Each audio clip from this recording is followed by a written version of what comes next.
보라, 그날 곧 내가 유다와 예루살렘 가운데서 사로잡힌 자를 돌아오게 할 그때 내가 왕국을 모아들이고 여호사가 골짜기에 내려가서 내 백성 곧 내 겹인 이스라엘을 위하여 거기에서 그들을 심문하리니 이는 그들이 이스라엘을 나라들 가운데 흩어버리고 나의 땅을 나누었습니다. 또 제비 뽑아 내 백성을 끌어가서 소녀를 기생과 바꾸며 소녀를 술과 바꾸어 마셨음이니라.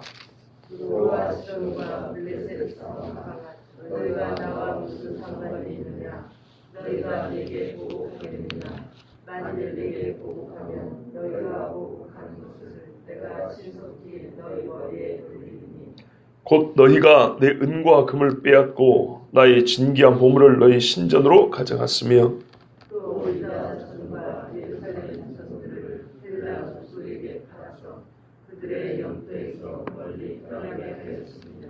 보라, 내가 그들을 너희가 팔아 이르게 한 곳에서 이렇게 나오게 하고 너희가 행한 것을 너희 머리에 돌려서 너희 자녀를 유다 자손의 손에 팔리니 그들은 다시 먼 나라 스바 사람에게 팔리라. 여호와께서 말씀하셨느니라. 아멘. 자, 오늘 보라, 그날 곧 내가 유다와 예루살렘 가운데 사로잡힌 자를 돌아오게 할 그때 그랬어요. 그날이에요. 여호와의 날입니다. 그런데 여호와의 날인데 여기서 이게 여호와의 날이 아니라고 생각하는 분들도 있어요. 왜냐하면 4절 보시면 두로와 시돈과 블레셋이라고 그랬어요.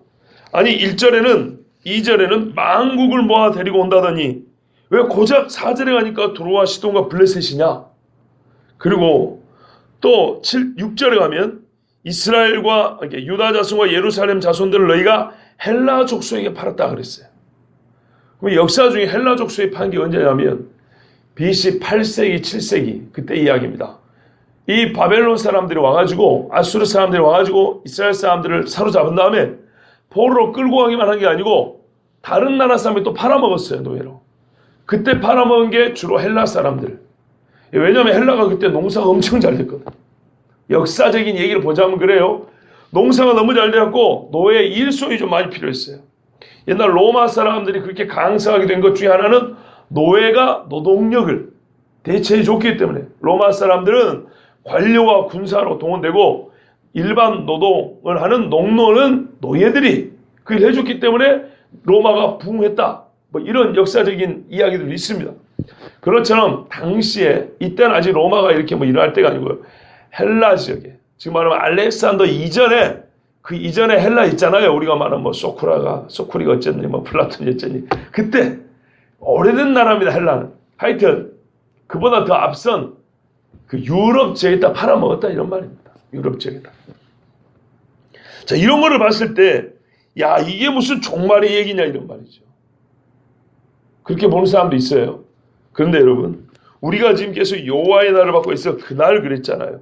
그날 그랬으면 이건 여호와의 날입니다. 자, 이래서 제가 저번에 목요일인가 금요일 날 읽는 법을 하나 가르쳐 드린 게 있어요. 오늘 또 새로운 걸 하나 말씀드릴 테니까 조금만 기다려 보십시오. 자, 그날 여호와의 날에 유다와 예루살렘 가운데 사로잡힌 자를 돌아오게 합니다. 예, 마지막 전쟁에도 분명히 뭐냐면 스가랴에 이스라엘의 반이 사로잡혀 간다고 그랬어요. 예루살렘의 사람들의 반이 사로잡혀. 그러니까 분명히 그것도 맞아요. 그게 맞는데 이 여호사밧 골짜기에 하나님이 마지막에 재판하는 것은 마지막 때에 있을 전쟁의 한 그 행실만 가지고 재판하는 게 아니에요. 무슨 말이냐면요. 여러분, 재판이 마지막에 있다는 것이지 곧 마지막에 한 일만 재판한다는 얘기가 아니에요. 지금까지 이스라엘과 유다에게 행한 모든 죄를 마지막에 재판한다는 것이지, 아시겠죠? 마지막 심판이라는 것이 마지막에 심판한다는 것이지 다 내버려두고 마지막에 한 그것들만 따져가지고 너 잘못했어 심판한다는 얘기가 아니라고요. 그러니까 이스라엘과 유다에 행한 역사적으로 이방 나라들이 행한 모든 죄를 이 마지막에 다 종합하여 심판한다는 얘기입니다. 그런데 이들의 행위는 역사적으로 보면 반복돼요. 이스라엘을 침공하고 예루살렘을 약탈하고 그리고 사람을 죽이고 포로로 팔아먹고 노예로 팔아먹고 하나님이 전에 있는 기명들을 뺏어가고 이게 반복돼요. 그리고 거기다가 자기들 신상 세우고. 그렇기 때문에 이거는 과거를 기록한 것 같지만 마지막에 있을 이야기고 마지막에 있는 일이지만 마지막만 있는 일이 아니에요. 그러니까 과거와 마지막이 섞여 있어도 아무 문제가 없어요. 왜냐하면 동일한 사건의 반복들이니까. 성격은 동일한데 갈수록 점증되는 거예요. 더 이게 쌓여가는 거죠. 그리고 더 커져가요. 하나님에 대한 반응이 커져가요. 그렇기 때문에 해석법만 가르쳐 드릴게요. 이게 역사적인 어느 때 있었던 것 같은데 왜 또 종말이지? 이게 왜 왔다 갔다 하지? 심판은 마지막이지만 심판의 이유, 이 범죄 사실은 마지막만 있는 것이 아니고 역사 중에 있었던 모든 일에 대하여 하나님이 심판하는 겁니다. 자, 그래 보면 어렵지 않습니다. 사로잡힌 자를 하나님이 마지막에 돌아오게 합니다. 그런데 그때 하나님이 이스라엘만 돌아오게 한 게 아니고 데리고 오는 놈들이 또 있어요. 누구냐면 만국이라 그랬습니다. 모든 민족들을 하나 보세요. 모아 데리고 온다 그랬어요. 오기 싫어도 그들은 어떤 정치 전략적으로 온다고 생각할지 몰라요. 근데 하나님은 사람들의 마음을 움직여 가셔가지고 오게 한다는 겁니다. 1948년도에 이스라엘이 독립할 때 사람들은 자기 어떤 정치적인 정치 역학관계에 의해서 냉전 시대에 이쪽에 어느 나라가 있었으면 또 우리가 여기서 석유도 얻어야 되고 또 누구를 견제하기 위해서 하여튼 자기들 나름대로 정치 역학적인 이유 때문에 이스라엘을 독립시켰다. 그럴 수 있어요. 거기에 영국이 아주 크게 공헌을 했는데 영국은 나름대로 국익을 위해서 그랬겠죠. 그러나 하나님은 그 모든 걸 사용하셔가지고 그전에는 무슨 국익을 위한 일이 없었겠어요. 그런데 거의 1900년 만에 하나님 나라를 다시 세웠어요. 그래서 성경 해석의 틀이 완전 바뀌어버렸다 그랬지 않습니까? 그전에는 이스라엘이라고 나온 말들은 전부 다 교회로 바꿔쳐서 해석했어요. 왜? 이스라엘 없으니까요. 그런다고 해서 하나님의 말씀이 거짓말할 수는 없잖아요. 그래서 영적 이스라엘은 교회. 그러니까는 역사 중에 역사서, 열왕기상하, 사무엘상하, 역대상하 이런 이야기 빼고 뒤에 예언서부터 기록된 교회에 관한 이야기는 전부 다 이스라엘이 없기 때문에 이 예언은 새로운 이스라엘은 우리 교회다. 이렇게 1900년 동안 해석이 왔는데 이스라엘 딱 세워지니까 어떻게 해요? 아이고 잘못했네. 이렇게 된 거예요. 이스라엘이 생긴 걸 어떻게 할 거예요, 이제. 이제는 그러니까 먼저 봐야 될 게 뭐예요? 과연 이 말씀이 진짜 이 이스라엘에 이루어지는가 이걸 봐야 되겠죠.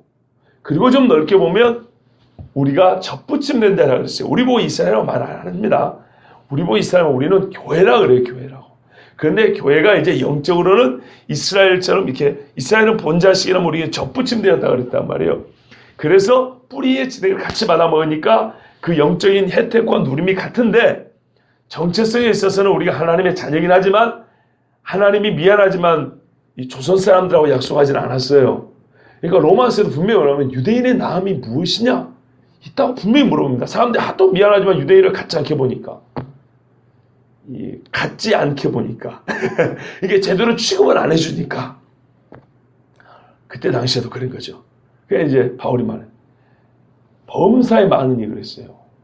많대요. 실제로 유대인이 아니면 우리가 하나님의 이 여러 계시의 말씀을 받을 수가 없어요. 첫째는 그들이 하나님의 말씀을 맡았습니다 그랬어요. 이거 한 가지만 해도 족하니까 그거 이후로는 말 안 해요.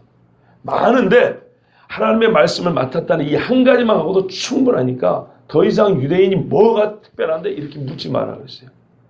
자, 이 유대인들을 하나님이 약속한 그들을 하나님의 백성으로 보세요. 내 백성, 내 기업이라고 그랬어요. 저는 아직 하나님이 내 기업이라고 불러준 적이 없어요. 저는 하나님 앞에 스스로 존귀한 자라고 생각합니다. 그러나 나는 아무리 존귀해도 하나님 앞에 내 기업이라고 불려진 적이 없어요. 그거 인정합니다. 하나님께서 자기 백성, 자기 기업인 이스라엘을 위하여 거기서 이 만국 백성들을 신문한다 그랬어요. 바꿔 말하면 이스라엘 위하여서는 변호하고요. 이들에게는 그들의 죄를 묻는다는 것입니다. 스바냐 3장 8절에 내가 뜻을 정하고 나의 분한 모든 진노를 쏟으려고 여러 나라를 소집하며 왕국들을 모으리라. 온 땅이 나의 질투의 불에 소멸되리라 그랬어요. 바로 이 날을 얘기하는 겁니다. 나중에 스바냐를 한번 읽어보세요. 스바냐는 전체가 여호와의 날로 도배된 그런 성격이에요. 같아요. 근데 요엘은 압축이 많이 됐다 그랬죠. 그리고 전쟁 중심인데 다른 말씀들은 조금 더 저렇게 좀 내용이 더 많이 풍성하게 기록이 되어 있어요. 자, 이는 그들이 왜 하나님이 이들을 심문하냐? 하나님 공의 하나님이시잖아요. 이유 없이 벌하지 않아요. 아무리 열방이라 할지라도 이방이라 할지라도 이유 없이 벌한 적은 절대 없어요. 이는 그들이 이스라엘을 나라들 가운데 흩어버리고, 이게 첫 번째입니다. 나의 땅을 나누었다 그랬어요. 여러분, 어느 나라 민족을 침공해가지고 땅을 쪼갰다는 것은 잘못입니다. 지금 아프리카를 보면은 원래 그 부족 사회하고 상관없이 나라가 반듯반듯하게 나눠져 있어요.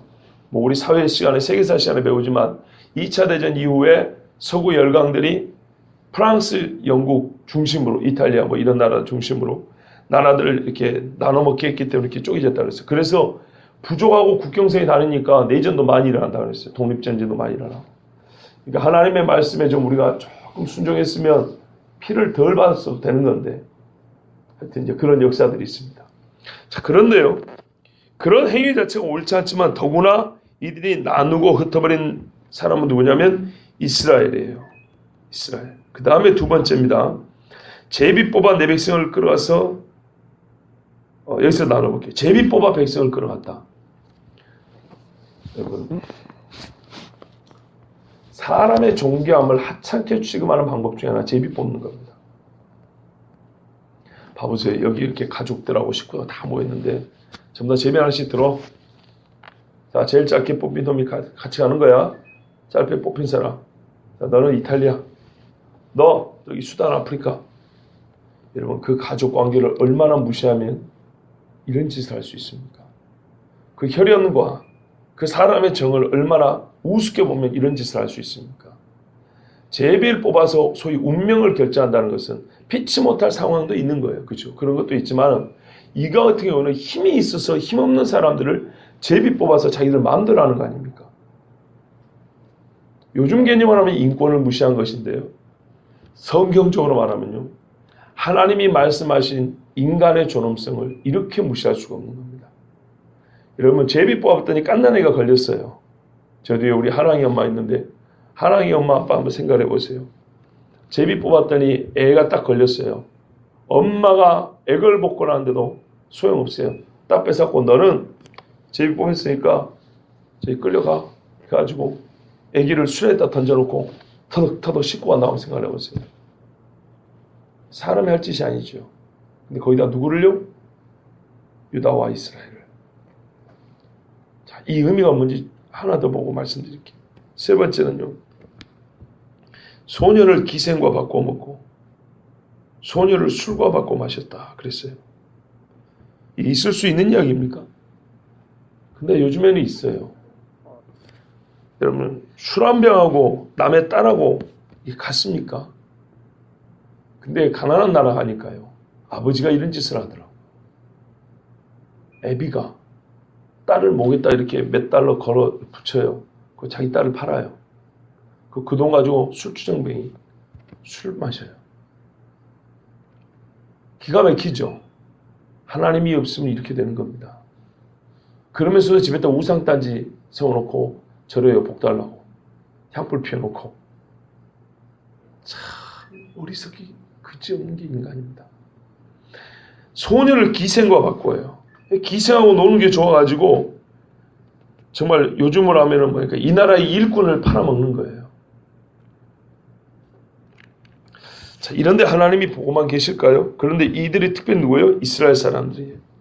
하나님이 아브라함이 이런 말씀했어요. 너를 축복하는 자는 내가 축복하고 너를 저주하는 내가 저주한다. 하나님이 이 아브라함을 많이 사랑한다는 뜻이기도 하지만 바꿔 말하면 무슨 말인지 압니까? 하나님의 백성에 대하여 어떻게 대우하는지를 나에 대한 대우로 그대로 받아들였다는 뜻입니다. 이스라엘 향한 너희 태도를 나에 대한 태도로 받아들였다는 겁니다. 여러분, 가만 생각해 보세요. 이 말이 진짜인지 거짓말인지. 교장 선생님이 있는데 학생을 교장 선생님 보는 앞에서 밖에 도는 사람이 뺨을 때린다고 생각해 보세요. 그럴 수 있어요, 없어요? 없죠. 손님을 모셔놨는데 손님이 있든지 없든지 간에 막 이 집에서 혼자 있을 때 하는 짓을 막 해요. 그러면 이 손님을 어떻게 생각하는 거예요? 우습게 보는 겁니다. 하나님이 항상 이스라엘은 이름 자체가 그렇잖아요. 여러분, 이스라엘, 여호와 하나님과 겨루어 이겼다는 뜻이에요. 나라 이름 자체가 무슨 말이냐면 이 사람들은 하나님의 백성입니다. 그런 뜻이에요. 나라 이름이 그래요. 이름이. 그런데 그 나라 사람들이 이렇게 했다는 말은 뭐냐면 옛날엔 특별히 각 나라마다 신이 다 있잖아요. 그죠? 너희가 말하는 여호와 하나님 내 눈에는 보이지 않아. 이런 말입니다. 그래서 이스라엘 사람들에게 대하는 태도가 하나님에 대한 태도예요. 여러분 분명한 겁니다. 예수님 말했어요. 너희를 사람들이 핍박하리라 그랬어요. 너희를 잡아 죽이리라. 그런데 사실은 그들이 나를 미워하기 때문에 그런다 그랬어요. 분명한 사실입니다. 예수님이 좋으면은 교인들을 핍박하겠습니까? 하나님이 무서우면은 예수 믿는 사람들을 목을 자를 수 있겠습니까? 절대 그럴 수 없습니다. 이 사람들은 올 때마다 이스라엘의 하나님을 우습게 본 거예요. 이스라엘 하나님을 멸시한 거예요. 그래서 하나님은 이들을 심판했다는 겁니다. 물론 이스라엘도 범죄했어요. 그러나 이 백성에 대해서 이렇게 대응한 것은 너희가 나를 이렇게 대우했다고 하나님은 꼭 그렇게 봅니다. 특별히 두로와 시돈과 블레셋은요, 말세가 되기도 전에 이스라엘이라는 나라가 세워질 때부터 이스라엘을 가까이서 괴롭혔던 자들이에요. 하나 더 할까요? 괴롭힐 뿐만 아니라 더럽힌 자들이에요. 블레셋은 계속 괴롭혔어요. 우리 알다시피 계속 들어왔죠. 블레셋은 군사적 침략. 나라는 작은데 얘들은 전쟁을 잘해요. 해양적이어지고 갑돌에서 나왔다 하는데 정아 어머니, 블레셋은 뭘 잘한다고요? 전쟁을 잘해요. 전쟁을. 진짜 전쟁을 잘해요. 두로와 시돈은요. 두로는 무역을 잘해요. 건축도 잘하고, 그죠? 그래가지고 솔로몬 성전 지을 때 두로 사람들 불러가지고 일하잖아요. 상당히 돈벌이에 능해요. 시돈은요, 음란하고 더러워요. 이세벨이 시돈 출신이에요. 말하자면 종합적으로 말하면 두로와 시돈과 블레셋은 원래 이 지역은요, 이스라엘이 하나님 앞에서 받은 영토에 포함돼요. 민수기 보면 하나님이 약속했다 경계 있죠. 그 경계 원래 블레셋과 두로와 시돈은 그대로 들어가요. 그런데 거기서 끝내 차지하지 못한 지역들이에요. 약속이 있다는데 이스라엘이 믿음이 없어가지고, 믿음이 없어서 끝내 차지하지 못한 지역. 이 블레셋 같은 지역은 단지파하고 유다지파가 먹어야 되는데 못 차지한대요. 두로와 시돈 같은 데는 저 위에 아셀, 납달리, 스불론 이런 데 있죠. 이런 지파들이 차지해야 되는데 차지하지 못했던 거예요. 원래 하나님이 우리에게 주신 믿음의 영토인데 믿음의 사람들이 믿음이 없어가지고 속이 좋아 양보하는 것 같지만 믿음이 없어가지고 그 땅을 정복하지 못할 때 어떤 지경이 돼요? 이들이 끝내 가시노르뿐만 아니라, 그러니까 가시노르는 더 괴로운 거죠. 그런데 더럽혀. 누룩과 같이 더럽힌다고요. 그래서 하나님께서 이들을 보복하신다는 거예요. 이스라엘의 믿음이 약한 건 앞에 이스라엘에 대한 하나님의 심판 나왔죠. 이스라엘 심판 나왔어요. 그런데 이스라엘 심판 후에 이스라엘을 더럽히고 괴롭히는 자들도 반드시 심판한다는 거예요. 역사 중에 이런 사건을 하나님이 잊지 않으신데 설마 하나님 마지막 때 이스라엘을 치러 오는 사람들 하나님이 모른다 하시겠어요? 우리는요, 하나님의 보복하심을 부정하거나 그분의 심판을 외면해서는 안 됩니다. 이 시대에 만연한 비성경적 사상이 그거예요. 합동신대에 성주진 교수님이라는 게 있어요. 그런 분이 있어요. 성주진 교수님이 하신 말씀이 있어요. 예전에 에이즈가 한참 이렇게 창궐하고 이렇게 막 확산되어 갈 때 그러니까 네덜란드의 어떤 신학자가 뭐라 그랬냐면 에이즈는 하나님이 이 세대에 내린 벌이라 이렇게 말을 했어요. 그러니까 사람들이 그런 말은 유독 싫어해요. 근데 성경에 뭐라 하는지 아십니까? 너희가 여호와의 말씀을 거역하면 종기와 미치는 것과 눈먼 것과 막 이러면서 이 마지막에 일어날 일들을 막 얘기했어요. 그 중에요, 종양을 말합니다. 악성 종양들을 말합니다. 특별히 암이 얼마나 많은지 한번 생각해 보세요. 물론 환경 때문이지만 그 환경에 우리 죄로 말미암아 이러한 일이 많잖아요. 그 다음에 하면 미치는 것 이렇게 했어요. 그 어느 시절보다 정신병자가 많아요. 사실 병원에 가둬놓으니까 그렇지 옛날같이 풀어놓으면 우리 무서워서 길도 못 다닐 겁니다. 정신병자가 엄청 많아요. 물론 그 중에는 가짜 정신병자도 많아요. 병을 붙여놔서 그렇지 실제로는 정상인 사람도 많다고 해요. 정상범죄인 사람도 많다고. 어쨌건 병을 붙였건 아니면 실제로 정신병에 걸렸건 이 시대에요. 정신적인 질환을 가진 사람이 무지하게 많아요. 하나님의 말씀 그대로예요. 에이즈 같은 것도 마찬가지입니다. 후천성 면역 결핍증이라고 그러는데 이게 어떻게 생기냐면 뭐 인간하고 원숭이하고 그 뭐 헛짓거리 해가지고 이 바이러스가 만들어진 다음에 이게 이제 변형이 되고 또 어찌어찌하고 인간들 사이에서 이렇게 이제 퍼져있게 된 거 아닙니까? 하여튼간에 이게 성병입니다. 성병. 성생활이 문란하지 않으면 퍼지지 않았거나 거의 이 병에 걸린 사람이 몇 안 됐을 병입니다. 그런데요, 성생활이 문란해가지고 확산되고 많은 사람이 죽은 것은 부정할래 해야 부정할 수 없는 사실입니다. 우리나라 최근 10년 사이에 에이즈가 몇 프로? 한 20%인가? 이거 확 늘었어요.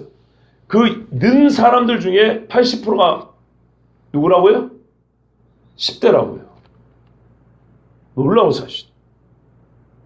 미리자매 잘 생각해봐. 겁나 무서운 이야기지. 예, 이제 가장 젊은 친구니까 제가 지금 마음에 확 와닿을 거라고 지금 말해준 거예요.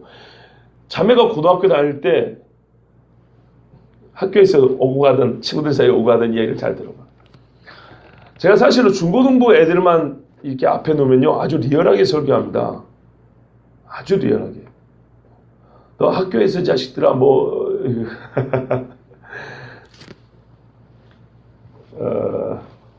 그래요. 근데 지금 10대 애들이요 우리나라 에이즈 증가율 증가폭 이게 증가된 사람들 중에 80%가 10대인데 80%가 10대 남자애라고 그랬던가? 그랬어요. 제가 저번보다 좀 이제 가물가물한데요. 하여튼 10대인 건 맞아요. 특별히 남자애들이라고 했어요. 그러면 왜 그럴까요? 이 10대 남자애들 사이에 동성애가 엄청나게 많이 퍼지고 있는 사실과 무관하지 않고요. 직결되는 사실. 그래서 이런 병이 퍼집니다. 하여튼 제가 만약에 그런다 해요. 그런데요. 하나님 제가 막 이래 설교했다 해요. 여러분 요즘 우리나라에 에이즈가 이렇게 많이 퍼집니다. 이거는 하나님이 우리의 성문화에 대한 범죄에 대한 하나님의 심판이다. 이렇게 말하면 어떻게 될까요? 객관적인 사실이 그런데도 불구하고 어떻게 되는지 아십니까? 요즘에는 혐오증이라는 말을 붙여요. 혐오증. 도덕적 판단을 내린 것에 대해서 부정적인 판단을 내려면 요즘에는 부정적 판단을 못 내리게 하려고 그 부정적 판단을 내리게 하는 사람을 더 부정적으로 묘사하는 말이 혐오자라는 거예요. 혐오자. 들어보셨죠? 예, 혐오자. 저기 동양대가 그 진중권 교수라고 아주 제가 보기에는 아주 독설을 진짜 말 그대로 독한 말을 하는 사람이 있어요. 그 양반이 뭐라 하냐면요.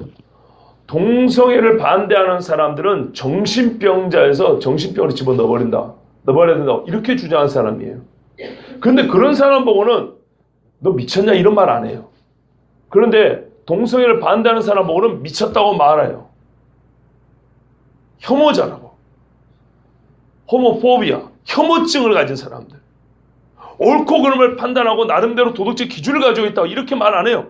다른 토론할 때는 그렇게 하거든요. 근데 유독 동성애 부분에 있어서는 자기만의 견해, 나름대로 도덕적인 판단을 내렸다 하지 않고요. 반대하면 무조건 혐오잖아요. 이렇게 찍어버려요.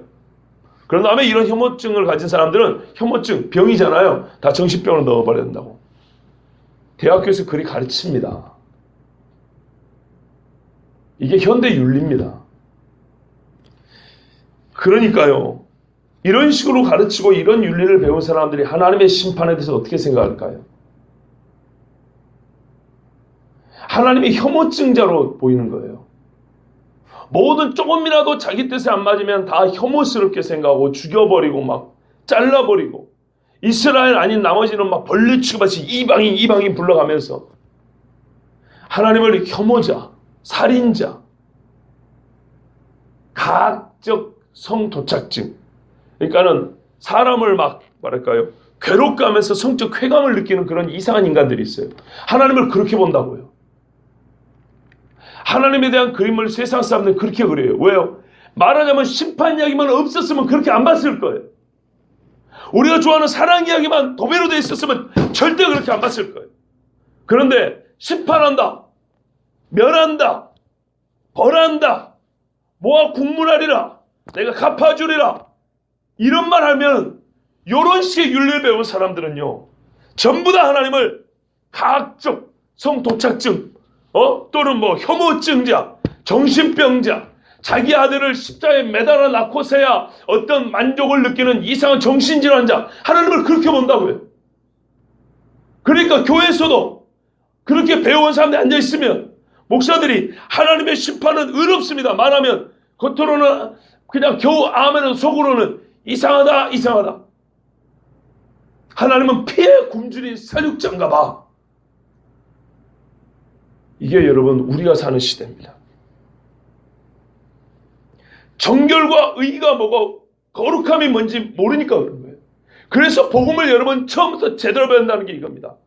그냥 복음은 내가 감정적 만족이요, 정서적인 평안함을 복음이라고 생각하니까 그것에서 조금만 빗나가면 복음이 아니에요. 지가 만든 복음이에요. 그래서 다 뭐라 그래요? 교회 왜 왔냐? 교회 왜 오셨습니까? 일주일 내내 세상 각박하잖아. 근데 교회 오면 음악도 좋더라고. 막 좋은 말 하더라고. 그냥 좋은 말 듣고 편안히 쉬려고 왔다고. 그런데 쉬려고 왔는데 목사가 18을 얘기하더라. 쉬지 못하고 스트레스 받고 갔다고. 미안하지만 잘못 오셨어요. 교회는 쉬러 오는 것이 아니에요. 진짜 쉼을 얻으려면 오히려 하나님 앞에 두려워할 줄 알아야 돼요. 하나님 앞에 무릎 꿇을 줄 알아야 돼요. 그러면 진짜 쉼을 얻을 수 있어요. 정말. 여호와는요, 노아기를 더디하시는 분이에요. 여호와는 노아기를 더디해요. 그러나 심판이 확정되면 더디하지 않아요. 성경을 볼 때 같은 단어가 다르게 쓰이는 경우가 있습니다. 잘 보십시오. 누룩이 어떻게 쓰입니까? 성경에 누룩은 죄를 퍼뜨리는 자를 가리킬 때 누룩이라고 말합니다. 바리새인의 누룩을 조심하라. 그렇죠? 자, 근데 이걸 먼저 봐버렸어요. 천국은 마치 여인이 가루 서말 속에 갖다 놓은 누룩과 같으니. 어떻게 해석해야 됩니까? 여기 누룩은. 아, 천국이 이렇게 부정하고 더러운 거구나. 바리새인 아까 누룩 나왔잖아. 그런가요? 아니에요, 여러분. 같은 소재지만 그 소재가 갖고 있는 성질을 어느 상황에 사용하느냐에 따라 다른 거예요. 이해되시죠? 바리새인의 누룩인 거는 이 곰팡이가 퍼져나가잖아요. 누룩이 갖고 있는 것은 빠른 시간에 급속히 퍼져나간다는 겁니다. 그렇죠? 그래서 바리새인의 누룩을 조심하는 거는 잘못된 가르침이 옆에 있으면 나도 모르게 이게 번져가서 흡수해가지고 금세 나도 더러워진다는 거예요. 이거를 조심하라는 거예요. 근데 누룩은 그것만 갖고 있는 게 아니죠. 부풀게 하죠. 천국을 얘기할 때는 그 성질을 얘기하려는 거예요. 자, 일반 가루가 있는데 부풀게 하는 용도로 쓰이는 누룩이 따로 있어요. 이 누룩을 거기다 계속 넣는 게 아니에요. 봐보세요. 이 누룩을 말이야 조그만 한 덩이인데 이 한 가마니 속에 있다가 누룩을 집어넣어 놔요. 며칠 동안. 그거 꺼내요. 그러면 이게 부풀게 하는 능력이 이 안에 퍼져나가가지고 이게 이제 지하로서 또 이제 이게 발효가 돼요. 부풀어가면서. 그러면 얘를 또 다른 데 집어넣어요. 그러면 또 이렇게 막 또 부풀어가요. 여러분, 성경에서 가르쳐준 천국의 원리 중에 하나가 뭐냐면 항상 작게 시작한다는 겁니다. 겨자씨도 그렇고 제자들을 부른 것도 그렇고 별 볼일 없이 작게 시작해요. 그런데 생각보다 크게 이게 성장을 합니다. 생각보다 크게. 그리고 의외로 빠릅니다. 그 성질을 보여주려고 한 것이 누룩이에요. 그리고 이 땅에서 누가 천국을 얻는데요? 심령이 가난한 자가 얻는데요. 가난한 자가 천국을 얻는다는 이런 논리는 세상에 없어요. 세상에 가난한 자가 성공하고 좋은 걸 얻는다는 얘기는 별로 없다고요. 가뭄에 콩나듯이 그러죠. 보통 가진 사람이 더 가지는 것이죠. 자, 그러니까 원리를 보셔야 돼요. 자, 그런 것처럼 성경에 우리 하나님을 말하면 노아기를 더디한다 그랬어요. 그런데 뭐라고 줄 아십니까? 데살로니가 후서인가 디모데 후서인가 보면 나는 더딘 자가 아니다 이렇게 돼 있어요. 나의 심판은 어떤 사람의 더디다고 생각하처럼 더디지 않고 빨리 온다 이렇게 돼 있어요. 그런데 이 두 가지를 종합한 게 베드로에 있어요. 베드로후서 3장 보면 이렇게 돼 있어요. 주의 약속은 어떤 이들이 더디다고 생각하는 거, 잘못 말했어요. 누가복음 12장에 보면 주인이 더디오리라고 생각하고 그 종들을 때린 그 집의 큰 종 이야기 나오죠. 마치 그런 거예요. 더디 안 온다는 거예요. 빨리 온다는 거예요, 주인이. 자, 그런데 이 둘을 종합한 게 베드로후서였는데요. 주의 약속은 어떤 이들이 더디다고 생각하는 것까지 더딘 것이 아니라 오직 주께서는 너희를 대하여 오래 참으사 아무도 멸망하지 아니하고 다 회개하기에 이르기를 원하시느니라. 아멘. 봐보세요. 주의 약속은 어떤 이들이 더디다고 생각할 처럼 더딘 게 아니에요. 근데 더디다고 보이는 그 순간을 말하면 하나님이 참으시는 거예요. 참으시는 거. 참는 거. 하나님은 노하기를 더디한다 하기 때문에 참는 기간에 우리는 하나님의 노하기가 더디하는 것을, 노함이 더딘 것을 경험할 수는 있어요. 그런데 거기에 안주해 있는 사람은요, 어떻게 생각하냐면 하나님의 심판도 더디겠지, 또 이렇게 생각을 해요. 그런데 그렇게 생각하는 사람에게는요, 갑작스럽게 심판이 많은 거예요. 그런데도 불구하고 심판 이야기를 하면 무슨 혐오증자처럼 그렇게 생각을 해요. 그렇지 않습니다. 하나님이 그런 혐오자가 아니고 그런 복음을 전하는 목사들이 무슨 자기 외에는 다 죄인으로 보고 또는 이 세상에 무슨 정신질환자처럼 혐오증자 아닙니다. 그렇게 생각하면 안 됩니다. 그래서 이런 소리 안 들으려고 목회자들이 말을 엄청나게 조심해요. 심각하게 조심한다고요. 그런데 여러분 선지자들을 봐보세요. 가만 보면 말을 그렇게 조심 안 해요. 예. 요즘같이 언론 미디어가 발달이 안 돼서 그랬는지 그렇게 조심을 안 해요.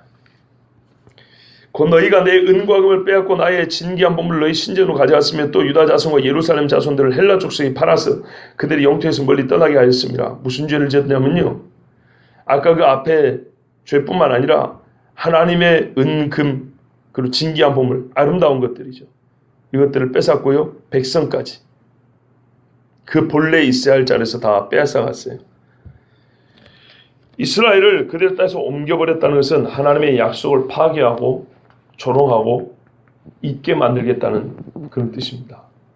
이스라엘이 하나님의 약속의 땅에 있을 때 하나님의 말씀이 지켜지고 전파됩니다.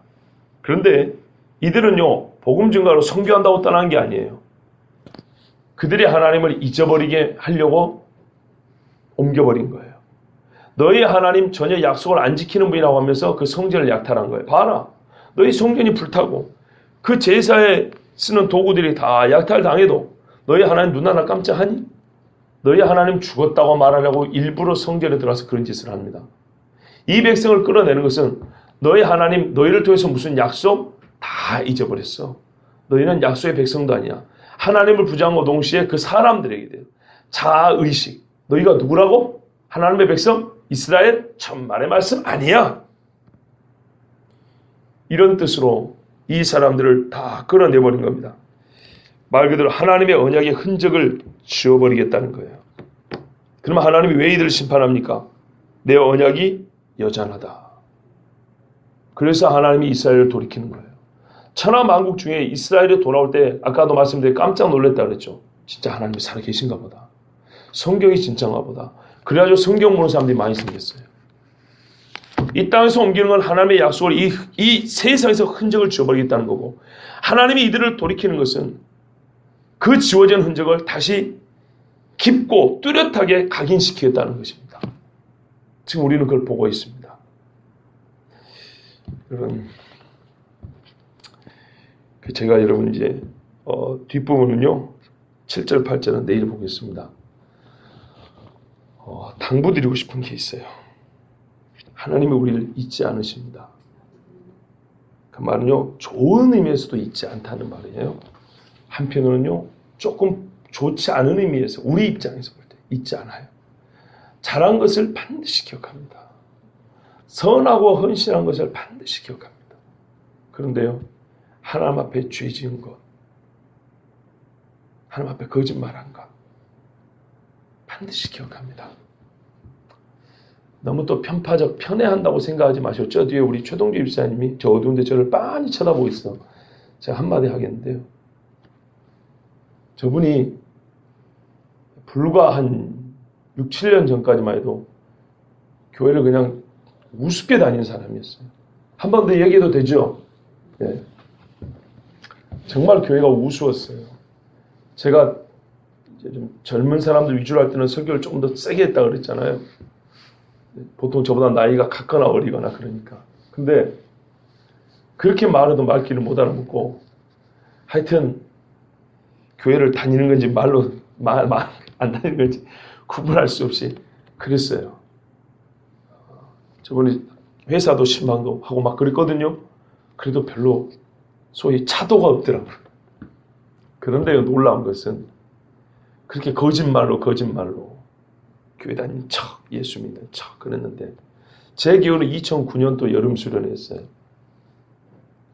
이 PPT 이거 하다가 은혜 받은 분인데 그 뒤로 예수 믿고 제 기억으로는요 소위 슬럼프에 빠진 걸 못 봤어요. 눈에 띌 만한 슬럼프, 뭐 신앙이 흔들린다든지 뭐 무슨 시험에 들었다든지 내가 뭐 교회를 가야겠다 말아야겠다 또는 저에게라도 제가 야단도 얼마나 많이 쳤겠습니까? 근데 저에게라도 목회자인 저와 관계하여 혹은 공동체 관계하여 아니면 개인 신앙 관계하여 시험에 들었다거나 슬럼프에 빠졌다거나 무슨 뭔 일을 맡고서도 내가 이래서 내가 못하겠다거나 아니면은 뭐 기분 나빠서 뭐 어쩌겠다거나 하여튼 이런 거를 지금까지 제가 한 번도 못 봤어요. 다시 만나기까지 거의 3년이 지났기 때문에 그 중간 3년에 뭔 일이 있었는지 모르지만 가끔 만날 때도 같이 있을 때나 가끔 만날 때도 지금까지 처음 예수 믿고 마음이 확 변한 다음에 심령이 변한 다음에 지금까지 일관성 있게 간 저는 지금까지는 그렇게 봐왔어요. 근데 제가 어릴 때부터 지금까지 30년 신앙생활 하면서 제가 여러 번 말씀드렸기 때문에 이거는 여러분 거짓말이 아닌 줄 아실 겁니다. 제가 지금까지 숱하게 말씀드렸어요. 저보다 나이 많은 분들이 저 나이 때 신앙생활을 제가 어릴 때 봤어요. 지금 시골에 가면 아직도 생존에 계신 분들이 있어요. 가장 안타까운 거. 신앙이 옛날 그 모습 지킨 분들이 거의 없어요. 그리고 왔다 갔다 올라갔다 내려갔다 그러다 보니까는 약해지고 쓰러지고 이런 모습들을 너무너무 많이 봤어요. 여러분, 하나님이요 초지일관이에요. 초지일관. 하나님 변하지 않아요. 제발 제가 우리 교회에서도 그리고 앞으로 신앙생활 하면서 같이 신앙생활 하는 분들에게 보고 싶은 게 그거예요. 한 번 하나님 앞에 작정을 딱 했으면 그리고 하나님 앞에 한 번 내가 뭔가 마음이 심장이 변해 딱 이렇게 좋지 않은 데서 좋은 쪽으로 신앙의 결단이 뭔가 딱 섰으면 제발 좀 변하지 마세요. 나는 그런 신뢰감을 나 인간적으로 좀 느끼고 싶어요. 여러분도 제가 막 목사가 예수를 믿는 건지 마는 건지 때로는 심파했다가 때로는 그럼 여러분 헷갈리겠죠. 그죠? 근데 저도요 같은 사람이기 때문에 저도 여러분을 향해서 그걸 보고 싶어요. 정말로 목사님 이런 직함 빼고 말이죠. 직함 빼고 그냥 같은 그리스도인으로서 저도 저보다 신앙생활을 잘하는 분들을 보고 싶다니까요. 그 마음 아세요? 여러분도 그런 경우 있죠. 내가 어떤 직업을 가지고 있는 사람인데 이 직업 세계 안에서도 내가 제일이라 하면 너무 어이가 없을 것 같아. 나 정도가 제일이야? 세상에 이렇게 이 정도 인간들밖에 없는 거야? 에? 그런 경우 때로 나한테 상을 주면 상 받아서 좋긴 한데 도대체 나밖에 상을 받은 인간이 없는 거야? 그럴 때 좀 한심하지 않으세요 여러분? 생각해보면 마치 그런 것처럼 혹시 여러분이 저보고 야 당신같이 그래도 신앙생활 잘하는 사람 드물어 이런 칭찬하는 거 기분 나쁜 소리는 아닌데 제가 진짜 바라는 건 뭐냐면요 야 저렇게 신앙생활 잘하는 사람 있어 야 내가 목사지만 정말 부끄럽고 저분 앞에 가서 좀 배우고 싶어 막. 그 사람이 옆에 있는 게 너무 좋아요 막. 이런 신앙인을 이 말씀에 보고 싶다니까요 나도 초지일관 하나님 앞에 예? 그런 분을 보고 싶어요. 근데 제가 그런 분으로 생각했던 분 중에 한 분이 오카노 목사님인데 가셔가지고 좀 아쉬워요. 하나님이 좀 일찍 데려가셔서 좀 아쉬운데 그런 분들을 보고 싶어요. 근데 그분은 목사하고 선배 목사님이잖아요. 그러니까 또 암암리의 선배 목사니까 제가 또 이렇게 할 수 있어요. 근데 그런 거 말고 말하자면 소위 말하는 평신도인데 인자 교회 와서 예수 믿기 시작했는데도 불구하고 너무 멋진 거예요. 그래가지고 와 저렇게 예수 믿는 사람도 있구나. 나도 배우고 싶다. 막 이런 사람을 보고 싶은 거예요. 오늘 본문과 직접적인 상관은 없는데 말이죠. 하나님이 이렇게 잊지 않으시고 심판하는 것처럼 하나님의 사람들이 좀 그런 모습을 제가 보고 싶어요. 이번 수련회 가가지고 여러분 혹시 그렇지 않으셨다면 하나님 앞에 좀 서로가 서로에게 존경이 될 만하고 본받기를 원하는 그런 신앙이 되게 해달라고 기도하십시오. 네. 여러분이 그렇게 그런 분이 아무도 없다는 그런 뜻으로 또 오해하지는 마세요.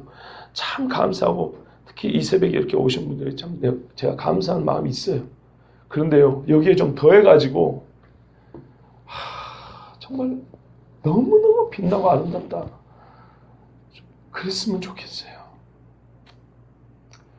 근데 저보다 나이가 적은데도 우리 저기 주에 최동리 집사님 볼 때 예수를 믿기 시작했는데 지금까지 한 번도 그런 걸 못 봤다니까요. 네. 주님 앞에서 한 번 딱 변화되고 작정을 했으면 어떤 일이 있어도 이게 그냥 이를 딱 악물고 쫙 하는 겁니다. 이런 신앙이 이 마지막 때에 살아남는 신앙입니다. 세상이 얼마나 많이 변할 건데요. 세상 흔들리고 사람들은 변하고 떠나도 나는 주를 떠나지 않아요. 우리 복음서가 그래 부르잖아요. 다 그 모습, 진짜 그 모습의 신앙이 필요한 신앙입니다. 그렇게 저와 여러분 서 있기를 바라고요. 특별히 우리 청년들, 이 새벽에 나온 청년들은 이 은혜가 더욱 있기를 원합니다. 기도하겠습니다.